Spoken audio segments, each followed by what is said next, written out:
So here we are. Boston is up 3-0 in the NBA Finals. I was a person. I honestly expected. I thought Dallas would come back, make it 2-2, and it looked like in the beginning that the Mavericks are going to do that. Kyrie Irving came out aggressive, which is what we were lamenting the first couple of games. Like, where's Kyrie Irving?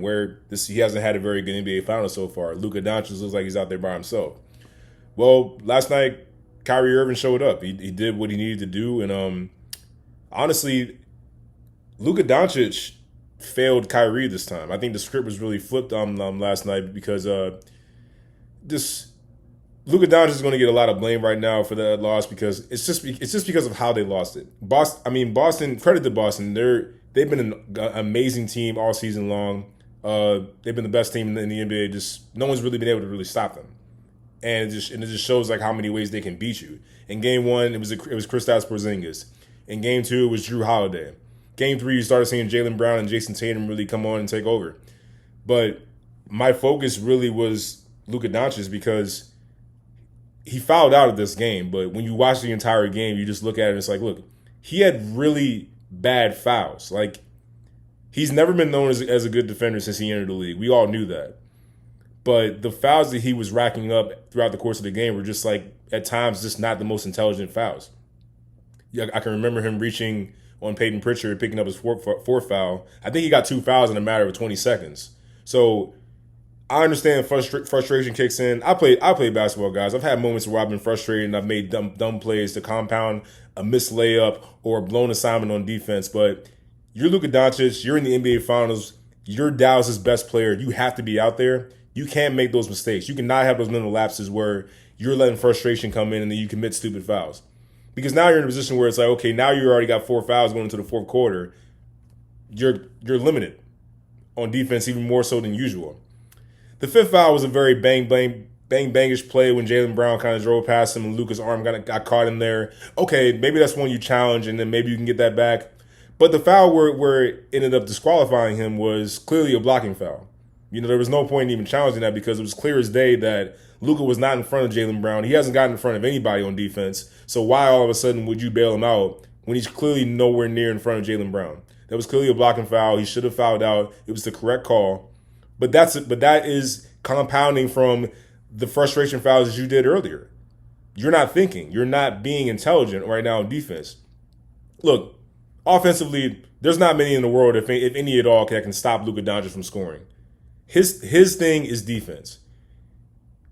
He's never going to be this elite defender that we would like him to be as a great player, but he can at least be functional. He can at least be more intelligent on defense, understanding, okay, I have limits on defense, but let me be smart about it as opposed to doing dumb fouls and getting myself out of the game. Because Dallas had a legit chance of winning that game last night. They had a legit chance of winning game two, but Kyrie Irving didn't show up, so that's really why they lost game two. But in game three, it was Luka Doncic. If he had stayed on the floor, I think Dallas comes away with a win the other night. And maybe they have a chance of tying this series up. But now that we find ourselves with Boston being up 3-0, I think the NBA season, thinking logically and not thinking with emotion, because my original pick, gut feeling was Dallas Mavericks in 7. I'm going to go down with the ship, even though it's very unlikely that will happen because, as we know, no team has come back from being down 3-0 in the NBA Finals or any playoff series for that matter. So everything is pointing to Boston wrapping this series up on Friday night.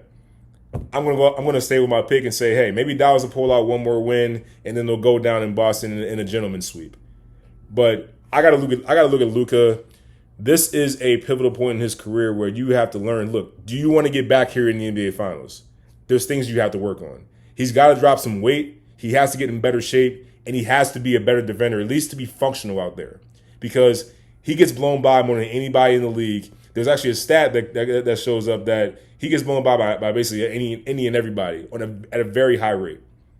Dallas is a better team defensively with him not on the floor. But the problem is, the flip side of that, they're not as great offensively, obviously, because he's a great offensive player already.